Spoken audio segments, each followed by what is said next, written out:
Welcome to Running in the 70s, where we interview, meet, and get to know athletes of all kind who were running in the 70s. I'm your host, Matthew Kleinowski.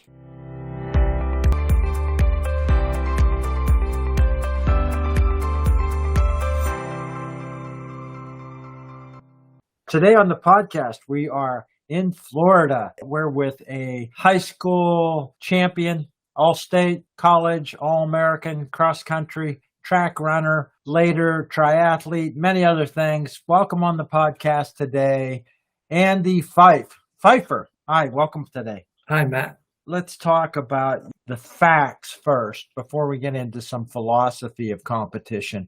When did you first get involved in competitive sports? Not counting Little League? I can count Little League if you thought about it as a competitive sport. Sure. Grew up watching baseball and stuff, so Little League, first thing that I kind of enjoyed. Wasn't really particularly good at it, but I enjoyed it. Was that the era of trophy for everybody, or was competition much of a part of it? I don't remember trophies for participation back then. I think you actually had to, quote, win something. What happened for you to get involved in running? When did you first think I might be a skilled runner? It's interesting. I'm probably one of the slowest people I know. So I think back to, even playing tag as a kid. Right. I couldn't catch anybody, so I had to keep chasing the same person until they got tired. My brother, who's 4 years older than me, ran cross country at our high school, and he was on the varsity team. I guess that was kind of part of it. And my dad wouldn't let us play football, so that's why I ran. And I think I ran a race when I was like in seventh grade, and I had never run a race, and I can't remember how long it was. It was a little bit cold. I do remember getting like seventh place and getting a little trophy with a foot on it, which was pretty cool. And then I remember my legs being numb for about a day. Obviously, you didn't do any training for that. No training. But I thought, boy, that wasn't bad for no training and just showing up. I probably ran out really fast and got tired. What was the conversion then? What process did you go through to actually become serious about running? I think the next year, eighth grade, you're not allowed to participate in high school sports. So I think I was a, quote, manager, equipment guy for the cross country team. And got to know the coach pretty well. Then the next year, the following year, freshman year, I went out for cross country and track. What was your coach like? He was awesome. He's still alive. He was at our last high school reunion, still holding court with all the runners. He was a good guy. He actually gave me a ride home every day after practice because I was on the way home. Art Guerreri, super guy. Pretty good coach, too, I thought. When you were there as the equipment manager, did you look at any of the older runner students as role models or idols or something to aspire to? How did you relate to those actual team members? Sure. The best guy on the team. You always wanted to be like the best guy on the team. So I thought, it was pretty cool. He was a pretty good runner. I think he was there one more year. My freshman year, he was the first man on the team. So yeah, he's your role model. Had a lot of high school records in track and certainly in cross country. What about you getting onto track? Was track a natural sport to add to cross country? For me, I don't know when I decided I like cross country a lot better than going around in circles.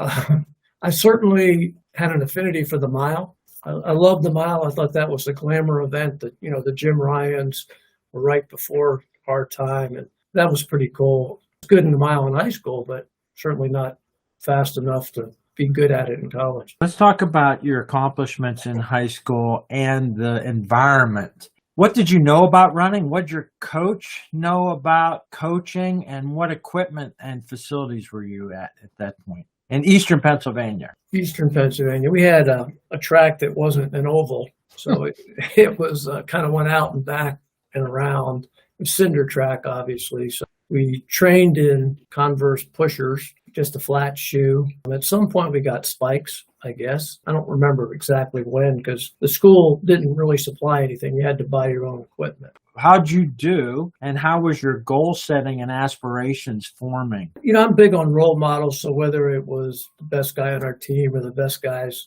in Eastern Pennsylvania or whatever, so you always looked up to them. My transition was, I think my freshman year, I was on varsity, probably fourth man, 5 people score, obviously, in cross country. Sophomore, moved up to second man, and then the good guy graduated. Junior year in cross country, we did a lot, mostly dual meets. I think I won 8, lost 2 to kind of guys that were really good. Ended up doing well in the States, Mickey Collins. My senior year, I was undefeated. Basically set a record every time I ran in cross country, unless I waited for someone else to tie from my team. Won districts and just blew away the record. And that was a little depressing, having accomplished that goal, not having that goal. Really wasn't prepared for states. I think I got 20th in states, but guy on my team who hadn't beat me all year got 16th. So I knew I underperformed at the state meet. What do you think about that now? Was the size of the meet overwhelming? How did it compare to your district? I think part of it, we usually ran dual meets and usually at 4 o'clock in the afternoon, and state meet was 8 o'clock in the morning, and it was really cold. And so I didn't have a lot of experience. So I like to go out fast and just not let anybody catch me. So I went out fast, and some people caught me, I guess. So it was a whole different feel to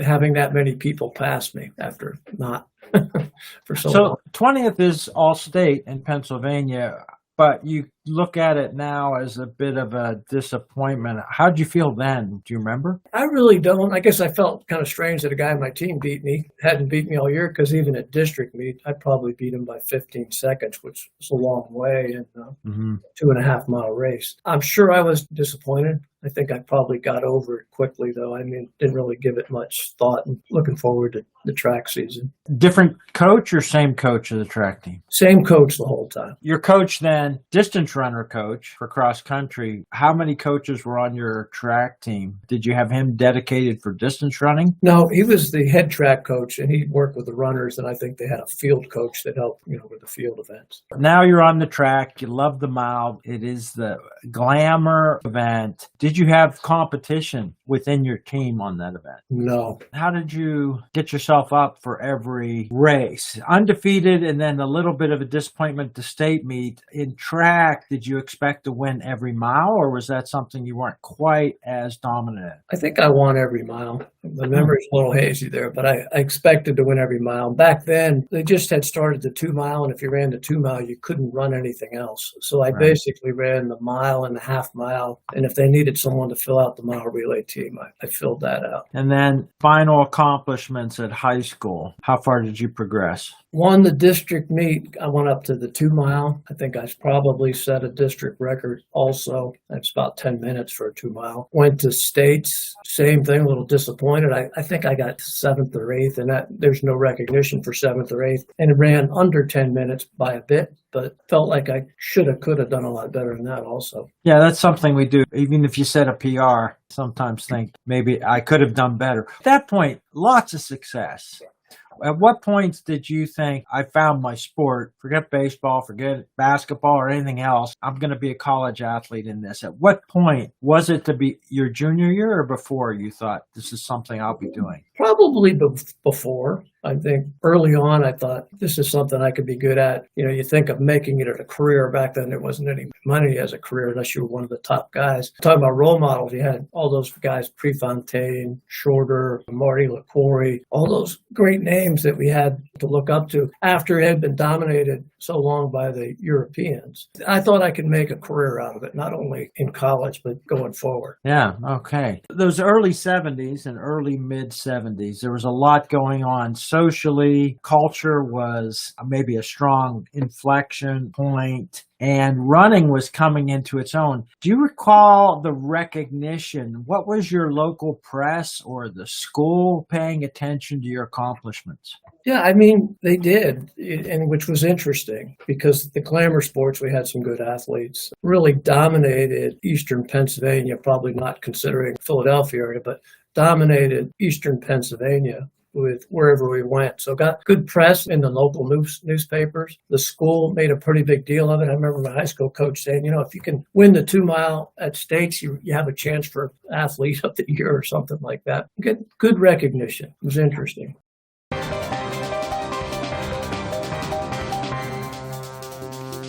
You know, there's going to be running after high school in school. What was your college process for figuring out where you were going to go to school, and how much did running play a part in that? I grew up right next to Lehigh University. The coach at Lehigh University had a running camp with the Poconos that I went to before my junior and senior year for a week. And we ran like 4 times a day. That's all we did: eat, run, and sleep. And I got to know him pretty good. And then my senior year, I think I won our league meet, which was held on his course, got even closer with him. And he wanted to recruit me and give me a scholarship. Being young and naive, I wanted to move away from home. So I turned him down. Indiana, Pennsylvania sent me a letter because I was in the top 20 in states, I suppose. That was my introduction. I had never heard of the place or just went there. Obviously, no scholarships involved at that school, but I figured wherever I went, I could be successful. After you decided on IUP, Indiana, Pennsylvania, what did you do for training on your own that summer before freshman year? That's a great question. Being that I was such a superstar, I didn't feel like I needed to do that much training. And I assume everybody's the same way at that level. I just assumed that I would go there and be competitive and get in better shape and do really well. So how'd that go? I have to say, one of the funniest things is I met head track coach at that time who did the recruiting. And then when I got there, I met Ed Fry, who was a cross country coach. And everybody told me how good of a runner I was. And I thought that was kind of funny that old guy could beat us all. He wasn't really that old. He was probably 35 years old, but he could beat us all. I think we got there a week early to train. I remember being so sore I couldn't walk down the steps. Yeah. Really hurt. I remember, and I think one of my teammates who you had on here, I think we went on a 9-mile run, and when he and I got back, there was no one left in the locker room.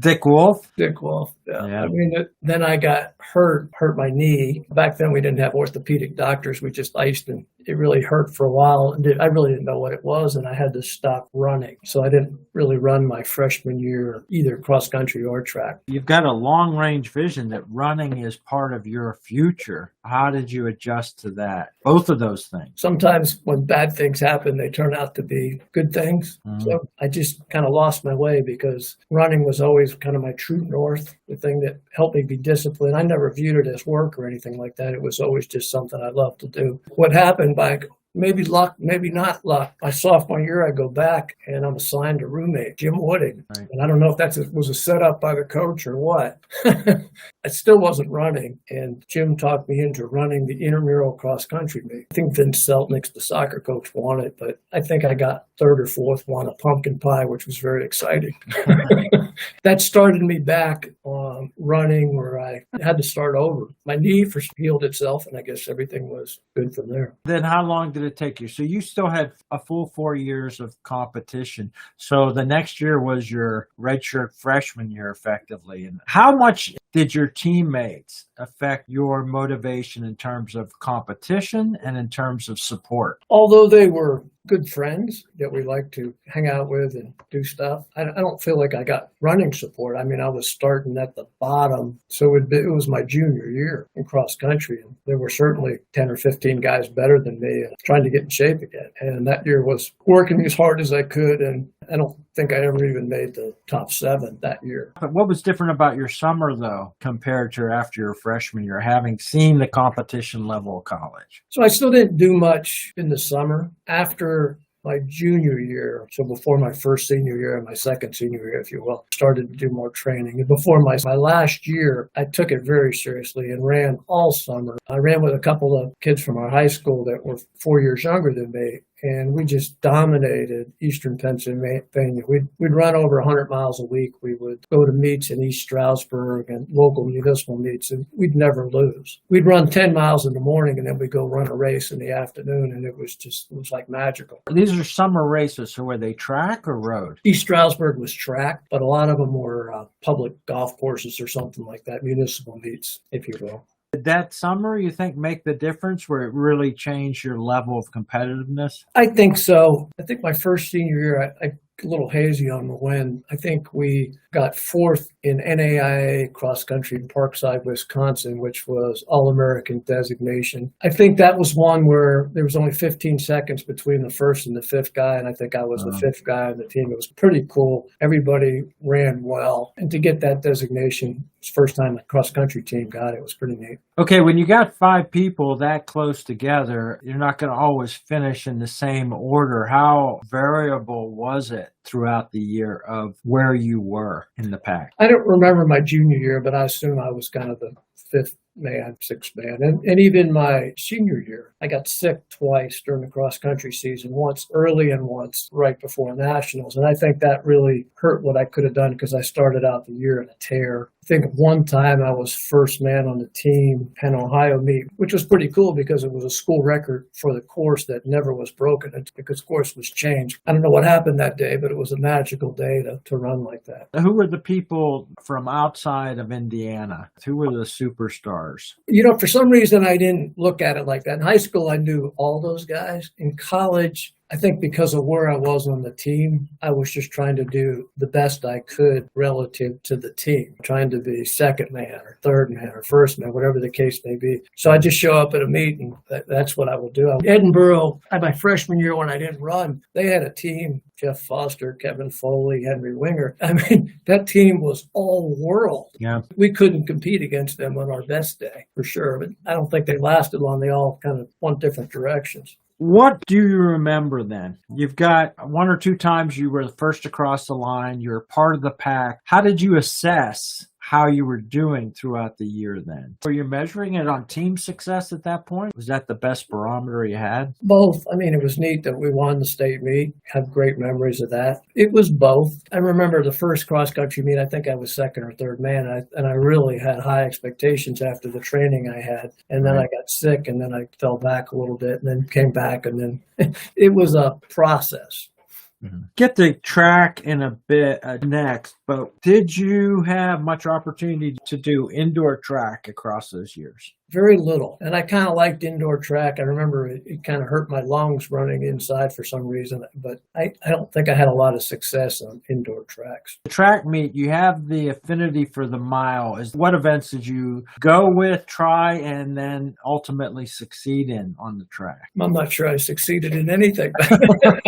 I guess I gravitated to the 5,000 or 10,000 meter. I tried the steeplechase. I don't have much of a jump, so that was interesting. And I don't know that I did anything noteworthy in those events. My last year after my senior cross-country year, I thought I would try the mile. I mean, I thought I would just kind of have fun, do the mile. And I have great memories of that year with the mile. It was 1,500 meter or whatever it was, the race at districts and states. You know, I always love to tell the story. It's that both of them were at Slippery Rock, and we got about 3/4 of a lap to go at the district meet, and I found myself in first place. And I thought, I'm going to take off. And I took off, and then, of course, you know, when the bear jumps on your back with about 100 yards to go, I kind of faded. The interesting thing, the following week, we had the state meet in the same track, and the same thing happened. I found myself right in front with 300 yards to go. And I said, I'm not going to go. I'm going to wait. And I waited, and I took off with like 100 yards to go. And I can't remember if I got third or fourth, but it certainly was a PR by a lot. I remember Coach Sutton coming over and saying, great job. It was something that totally wasn't expected. That was kind of a fun memory. Cool. How much of a kick was your running style in that race usually then? Again, I'm the slowest person on the track. I can go all out because it's as fast as I can go. So the kick, not much. What I was relying on is people were more tired than I like to go out fast and not let anybody catch me was the theory.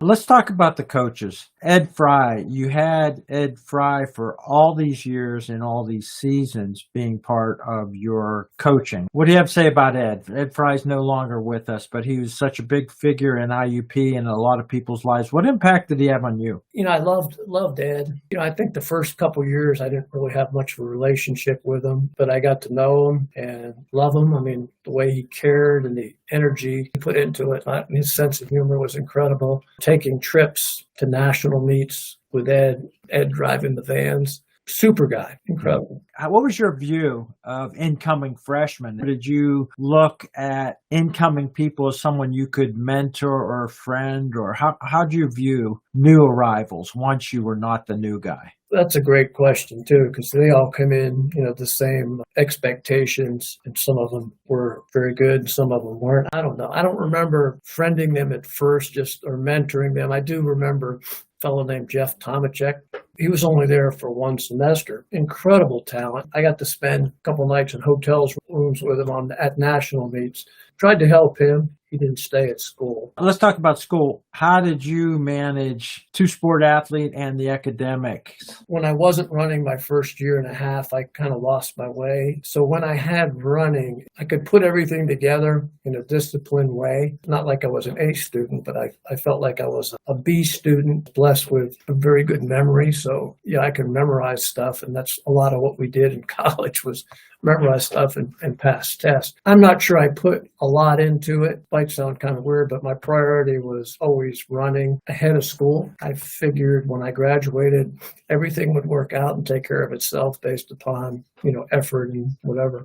I just want to talk about your relationship with Jim Wooding, if you don't mind. He was not a cross-country runner. He was not a distance runner, but he's your roommate and you became friends. What did you see in Jim Wooding? You look at Jim and you don't especially see a great athlete, but he had to be the most talented athlete that I've ever met.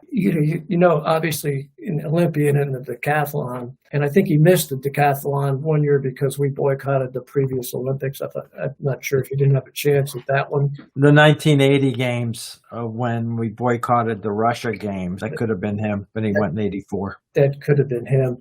Whatever Jim did. I remember I played a lot of basketball, pickup basketball. Whenever I could, I'd get Jim to play. We never lost. He was an incredible basketball player. I remember going to the pool. We'd sneak into the field house pool and no one was in there. And the guy off a diving board could do it's like world-class dives. It's almost like he could do anything he wanted to. Just an incredible athlete. We got to be pretty close. We were roommates that year, and then the following year, he convinced me to become a member of a fraternity. So I was in the same fraternity as Jim. We were roommates again at the fraternity. Okay, what was your transition out of college in the 1970s, leaving IUP, and what happened to your athletic activities then, too? When I left, there was really no jobs in the Northeast, bad recession around the country. So I went to Houston, worked in the oil industry. Always kept the dream alive of running. And I worked out. I either ran or played basketball every day, lifted weights, stayed in pretty good shape, ran 5K races, more for just staying in shape, I guess. And I remember a few years later going to a 10K in Dallas, one of those memorable moments where I think I'm competitive and there's little kids passing me at the 7-mile mark. So that was kind of my aha moment that maybe that's it for dreams or aspirations. Although, I kept running races and then ultimately did some triathlons later on when I was in my 30s and 40s. I don't mean mental age in terms of development, but your mindset age as a competitor. When you were competing there, triathlon and the races when you realized I'm not able to train and stay at the highest level, what was your mindset compared to when you were winning races, high school, winning every race and becoming All-American, All-State in college? What was your mindset and self-expectations for those activities then? I think in high school and college, when you had a race, I would really get worked out. You really get in a different state. I always think it was fear just that motivated me to run the way I did. After college, you didn't have that. So your mindset was more, you just get in the moment. I'm a plotter, putting one foot in front of the other. And so once I got in the event, I'm just trying to do the best I can. Looking for a competitive outlet, though, was something that was really interesting, is because that was our outlet to compete, running. And once that was taken away, played a lot of pickup basketball, for example, at YMCA's, and very competitive at that. Again, I can only jump about 2 inches, or I could then. I'm not much of a jumper, but that became an outlet. Then you proceed on to, I did golf as a competitive outlet, still want to play well and get trophies and stuff like that. Across, let's say post high school, how rewarding is the final result as you go through basketball, accomplishing golf, achieving goals along the way? Were you still goal driven? I think always goal driven, maybe less for the physical part and more just all around. What I mean is that competitive part being an outlet. Competition, view it as a good thing, not necessarily worried about all the results, but competition being a drive. And at some point when you're not as competitive, how important is that as a driver to keep with things when the success level is not the same as it was? I think ultimately that's what led me to stop running, is because I couldn't achieve the success. And that's why, basketball, I achieved this success, even though it's pickup basketball or golf. So certainly success breeds, your interest and your enthusiasm. And that decline in running probably was part of why I didn't do it. Although, continued to train well into my 50s, I suppose, in some part. I remember running with my daughter when she went out for cross country. She pulled away from me pretty good on a run. I said, "You just give me 2 weeks." No. Never could catch her.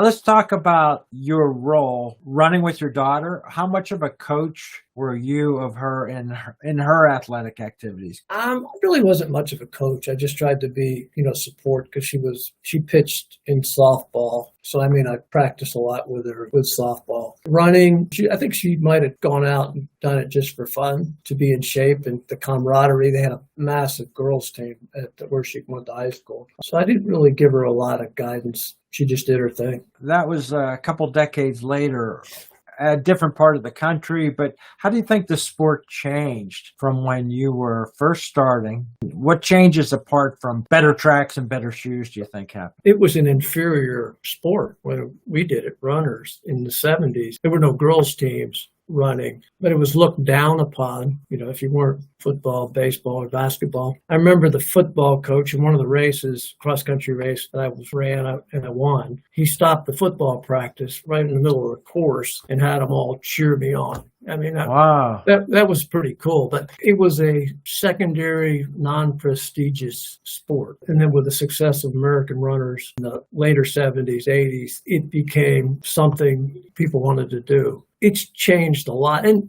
I think the girls' team where my daughter went to high school probably had 50 runners on it. Yeah. We could scare together 10 for the boys' team, maybe. Back then. Catching the fever in the early 70s, has track and field stayed a passion with you as a follower? You named off easily the super athletes for the U.S. and the world in the 70s. Have you kept attached to the sport? No. I think back to Emil Zatopek and Lasse Viren, big fans of theirs, which were a little bit before my time, but the role models of what they did in the Olympics. So to watch guys like Prefontaine and those guys finally be competitive, that was awesome. And Dave Waddle in the half mile, I'd love to watch that race over and over again. Yeah. Pretty cool, but I don't. And I know a lot of my teammates still go to the trials and stuff like that to watch. I have not kept up with it. I think Mary Decker Slaney was the last person I know the name of.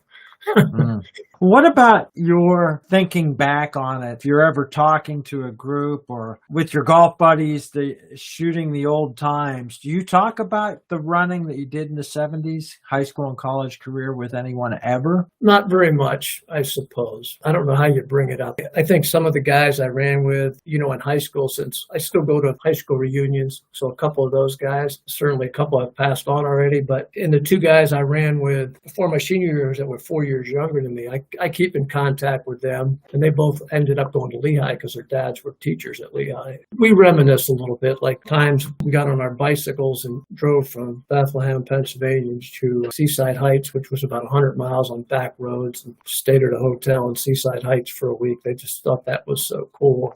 Probably pretty dangerous in retrospect that we did that. Reminisce about that. And, the summer season where we all went around and had fun and won all the races. Let's go ahead and look back with the magic wand. Not that there's anything dissatisfying, but if you said, I'd do it different, what kind of things with hindsight do you say, this was a time where these things were possible or weren't possible, the 70s running and the opportunities it gave you then? I'm not sure. The opportunities it gave me, it became a model for my life, I suppose, and how I chose to live my life. I'm not one to look back and have regrets about anything other than that mile example I gave earlier. I did my best. Maybe some points I was one of those people you were talking about with a previous guest that didn't apply myself. I certainly worked as hard as anybody, I certainly feel like I didn't have a lot of talent. I think sometimes talent can be a curse. So I felt like I had to work as hard as anybody. I have no regrets. I certainly loved every minute of it. Wouldn't change anything about it. Great. Met a lot of great people. Let me ask you something controversial. Something that wasn't a part of running in the 70s, as far as I know, is widespread use of performance-enhancing drugs. And there's certainly no cross-gender issues. Now there's a lot of politics in sport. The change makes it a center stage sport. So there's drug testing. There's gender issues. What do you think of the state of track and field and running, and how are they going to handle those things in this much more complicated world of athletics there is now? I'll go back in the 70s. If there were performance-enhancing drugs that people were taking, they never would have been caught because there was no testing. So there could have been things. I doubt it because technology hadn't advanced that far. I'm obviously not a proponent of any of that stuff. I suppose that back then, if someone had offered me something that would have made me magically a lot better, I would have considered it. In the gender testing, it's not that I don't want to talk about it. It's way out of my area of expertise of what I try to focus on. So I'll just let that be whatever it's going to be. Yeah, great. Your sports now is mainly golf? I tell you what, one of the things, yoga is, and it's funny, is when I was 40 years old, my wife took me on a little vacation trip to Sea Island, Georgia. I wandered into a yoga class at 7 in the morning, and it was with 10, we'll call them little old ladies, and me. And it was relatively embarrassing, humbling that they could do everything and I could do nothing. So that started a 25-year journey of becoming a yoga person, where now I just pretty much do it at home, but I went to classes for many, many years. And I almost can't start my day without 30 or 40 minutes of yoga, from obviously benefits for keeping our muscles stretched and such like that. Also the mental calming part of it. It was a competitive thing in those early years, is, hey, they can do that, and how come I can't do that? I remember telling one of the teachers, I've laid here on my stomach and tried to grab my back feet and lift my torso and my quads off the ground. I've laid here and done that for 30 straight days, and I can't move an inch. So finally, it was like magical that everything came up. It's a lifelong thing. You can do it. And it's the antithesis of competition is what it really is. You just put yourself in a stressful position and relax your way into it. That was a big part of the journey for me. Things may have been different for a lot of us and a lot of our injuries if yoga had been part of the mindset for what the coaches encouraged in the 70s. When it certainly was not for most people. Absolutely, because we were lucky if we stretched for 2 minutes and then we were off and running at full speed. It probably would have helped. Let me see if I have this. You played Little League Baseball. Then you became a runner, and that was part of your identity and part of your long-term vision. Some point you became more basketball player. Some point you became golfer. And some point you became a yoga participant. Is that about the right track? Physical activity and mindset? That is. And I don't run anymore, but I do walk 5 miles a day, not all at once necessarily. Maybe that's part of the leftover from the running thing. I just used to love to go run 8 or 10 miles. So maybe that walking at that time alone. I always tell people it's interesting. A sport like basketball, you're fully engaged and can't worry about your troubles and your issues while you're playing basketball. But when you run and you walk, your mind can grind all that time on whatever's going on in there. That's an important part of my life, is whether it's walking on the beach or just walking around the neighborhood. Good sleep is a time where our subconscious or mind goes to work on some things, and that same thing, making time for that is probably a really healthy prescription. Unless you were at a school and the sport was a key part of that school, and there weren't very many of them, We didn't have trainers, didn't have recuperation, didn't have doctors and therapists for everybody. So injury treatment was a self-discovery journey. Absolutely. We had ice and whirlpools, not necessarily one was the wrong thing to do, but we did it anyway because it felt good. But that was it. You were on your own. What about nutrition? At what point did you change from a high school or college athlete that eats and drinks whatever you want all the time, you can perform at a high level, to being concerned about your nutrition, either for competition or just general health? Good question. Also, I blessed with a fast metabolism, so I never really concerned myself with how much I ate or what I ate.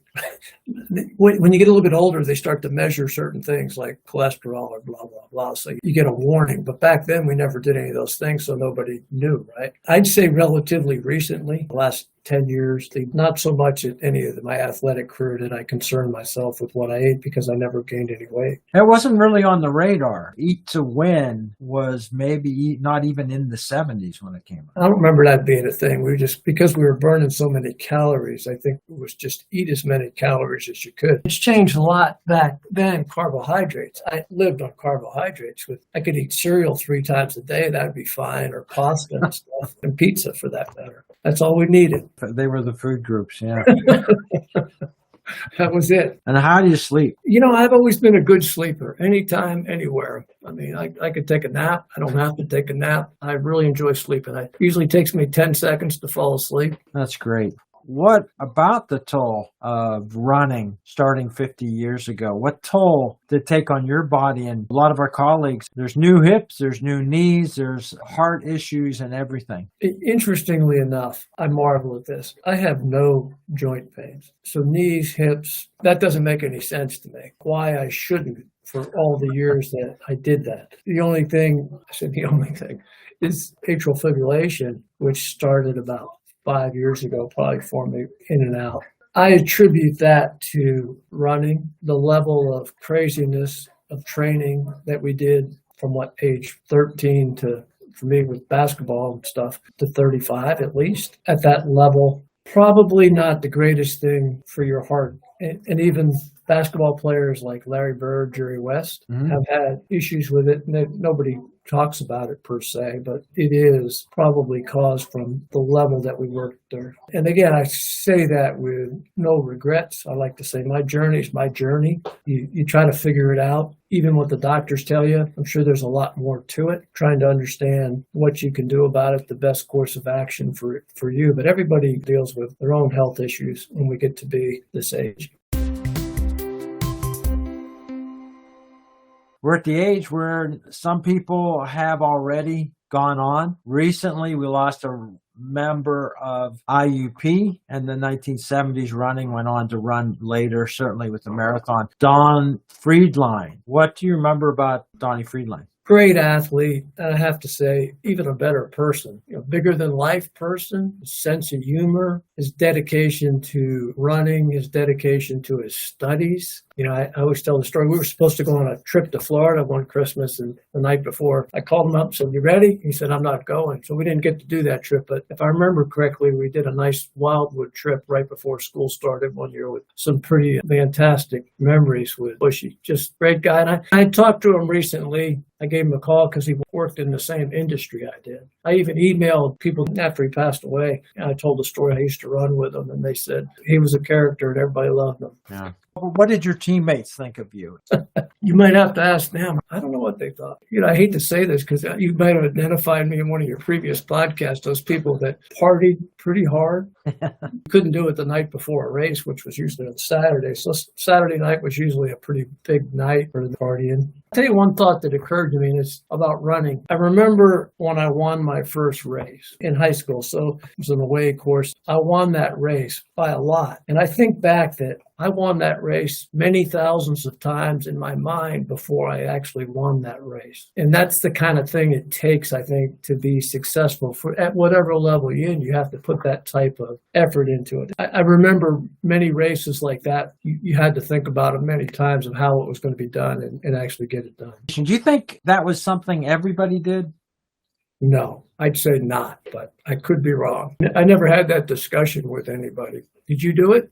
Yes, I did. Even back when I was young, a lot of my role models, I just read books, whether it be Mickey Mantle or Ty Cobb, the success that those people achieved and just trying to learn how that was done. I've read a lot more books since I've graduated, continue to marvel at all the great stories out there. Into Thin Air, I think you introduced me to that John Krakauer book. Just marvel at the tenacity and what limits they'll take their body to is just absolutely amazing.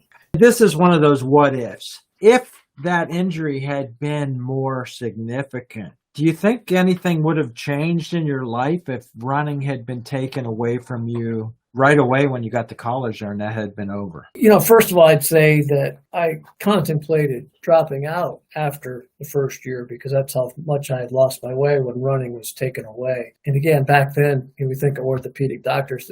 We didn't have orthopedic doctors. My knee hurts. I can't run because it hurts, blah, blah, blah. If it had been something more serious, maybe I'd still have a limp. I don't know. That would have made it different. I don't know in what ways. Because to me, it was kind of a coming full circle back to something that, again, was the thing that kept me on track for whatever I was trying to do. When you look at what's happening now, there could be a whole meet where there's 3 or 4 high school kids going under 4-minute mile. What do you think of the progression of athletic achievement? I have no problem with that. I mean, just go back to Roger Bannister we don't have the capability to break a 4-minute mile until he broke it. And then maybe it was an invisible barrier that a lot of people poured through immediately after that. My good time would have been 12:20 for 2.5 miles on a cross country course. The time goes by and people get better. Football players, are 150 pounds heavier and they're still just as fast. Yeah. What about that barrier breaking? Is that something that happens outside of the world of athletics where a limit you saw, it took your eyes being opened by something other than your accomplishment to burst through a barrier you had set? Pretty complex question. It's the 4-minute mile question. One of the ones today is Elon Musk. I mean, for goodness sakes, like him or not like him, he created a whole industry where the car industry which had all the tools to do it, couldn't do it. The iPhone came out in 2007. I think I got it in 2009. I said, for goodness sakes, Steve Jobs, you got a screen and you just move your finger around. How cool is that? Google, technology things. When we were growing up in the 70s, big change. There were no cell phones. So when we were out and about, we were not reachable. The technology change is accelerating. So that's the biggest thing that I see that's parallel. Yeah, life-changing for all of society at that point. Let me just ask you about this podcast on the subject running in the 70s and on the subject people. Do you think there's value in it? And what would you like to hear? What kind of things would you like this podcast to explore with people? I've listened to, I think, all the ones that you've had so far, and I really enjoy them because they kind of go wherever the person wants it to go. So they've all been very different. And I love that insight of how people thought about their running, how they look back of how the sport has changed. To me, it's fascinating because I think it's something that hasn't been explored. We went from a sport that was almost laughed at. There's a guy in his shorts running it out there in 30 degrees or something like that. A skinny guy, whatever the case may be. Yeah. To now it's a cool thing. Maybe in the public psyche over 5 decades, the image of, certainly because of the rise of women's sports and a lot of other sports, the image of what an athlete looks like may have changed and expanded. Because even back then, although I felt very positive about what I did relative to the studs on the basketball team or the wrestling team or the football team, it just, you felt inferior. They were the cool kids. Mm-hmm. Didn't have this social acceptance where everybody's a runner. Yeah. We were pioneers. I mean, there's no question. We were pioneers that for some accidental reason got into running. For whatever reason, the sport developed around us. Okay, Andy, that was great stuff. Thank you for your time and sharing all your stories and thoughts and reflections. I'm sure a lot of your teammates and colleagues from both high school and university will enjoy hearing your reflections. All right. I enjoyed it. More than you did, probably. Any final thoughts? I'll have to call you later. All right. I hope you enjoyed another episode of Running in the 70s. Voices, stories, and memories of athletes who were running in the 70s. Until next time, wherever you are, keep looking forward and don't forget to look back.